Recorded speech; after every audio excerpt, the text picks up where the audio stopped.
10 lines about a picnic. My class wanted to have a picnic.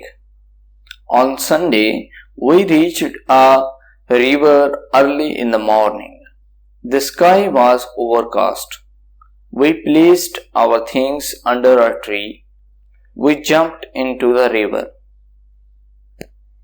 It was a pure joy to swim in the cool water. We spent a long time in the river. Then we left water and ate mangoes. Again we jumped into the water. At last we got tired and felt hungry.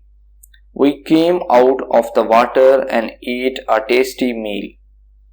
After that we played cards and chess. In the evening we returned safe and sound.